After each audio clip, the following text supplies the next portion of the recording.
Bapa kami yang di surga, kembali sore hari ini kami mau membaca Alkitab. Selalu kami mengingat Engkau di setiap kehidupan kami, karena Engkaulah tempat kami mengadu, memohon, meminta pertolongan. Engkaulah kekuatan kami ya Bapa. Kuatkan kami selamanya dengan firman-Mu supaya kami mengerti, memahami dengan Roh Kudus-Mu yang suci. Dalam nama Yesus, haleluya, amin. Pembacaan Alkitab di sore hari ini terambil dari 2 Raja-Raja 14 ayat 7 hingga dengan ayat yang ke-22 dengan perikop sambungan yang kemarin ya, Amazia Raja Yehuda, yang berbunyi demikian. Ia mengalahkan Edom di lembah Asin, 10.000 orang banyaknya, dan merebut Sela dalam peperangan itu. Lalu dinamainya kota itu Yokteel. Begitulah sampai hari ini.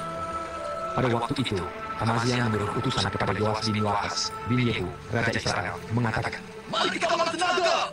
Tetapi Yoas, Raja Israel, menyuruh orang kepada Amazia, Raja Yehuda, mengatakan, "Rumput duri yang di gunung Libanon, beri pesan kepada pohon aks yang di gunung Libanon.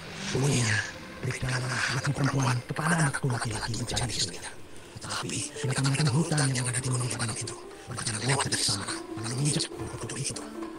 Memang engkau telah mengalahkan Edom, sebab itu engkau menjadi tinggi hati. Cukuplah bagimu mendekat anak itu, anak tidaklah di rumahmu.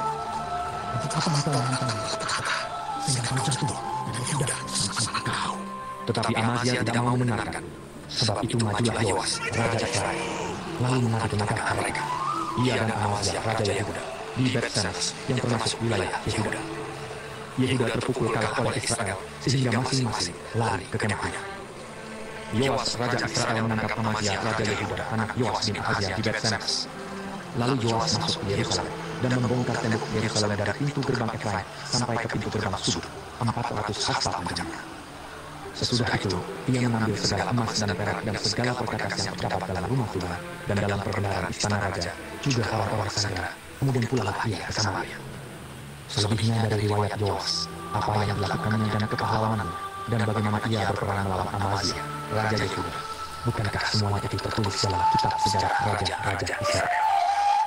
Kemudian Yoas mendapat perhentian bersama-sama dengan nenek moyangnya, dan ia dikuburkan di Samaria, di samping raja-raja Israel. Maka Yerobeam anaknya menjadi raja menggantikan dia. Amazia bin Yoas, Raja Yehuda, masih hidup 15 tahun lamanya sesudah matinya Yoas bin Yoahas, Raja Israel. Selebihnya dari riwayat Amazia, bukankah semua itu tertulis dalam kitab sejarah raja-raja Yehuda? Di Yerusalem orang mengadakan persepakatan melawan dia, sebab itu ia pelakis. Tetapi mereka menyuruh mengejar dia pelakis, lalu dibunuhlah dia di sana. Diangkutlah dia dengan kuda, lalu dikuburkan di Yerusalem di samping nenek moyangnya di kota Daud. Segenap bangsa Yehuda mengambil Azaria yang masih berumur 16 tahun dan mengangkat dia menjadi raja menggantikan ayahnya Amazia.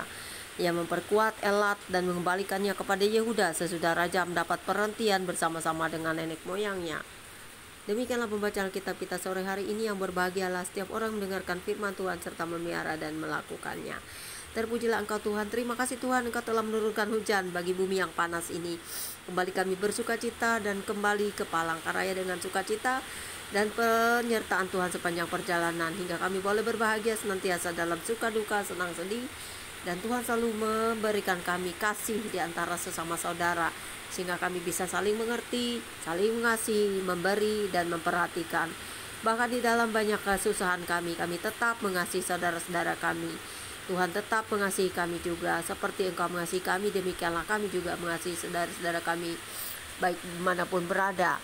Mereka yang butuh kami yang butuh mereka. Saling mengasihi. Tetaplah iman dan kuat percaya kami hanya di dalam kasih-Mu Bapa. Terima kasih atas firman-Mu. Biarlah kami selalu mendengarkannya setiap hari, agar menjadi pelita dan kekuatan bagi kami. Amin. Demikianlah pembacaan kitab kita sore hari ini. God bless you all. Tuhan Yesus memberkati. Berbahagialah setiap orang yang hidup di dalam Tuhan dan percaya bahwa Tuhan selalu mengasihi dan memberikan berkat tepat pada waktunya. Amin. God bless you all.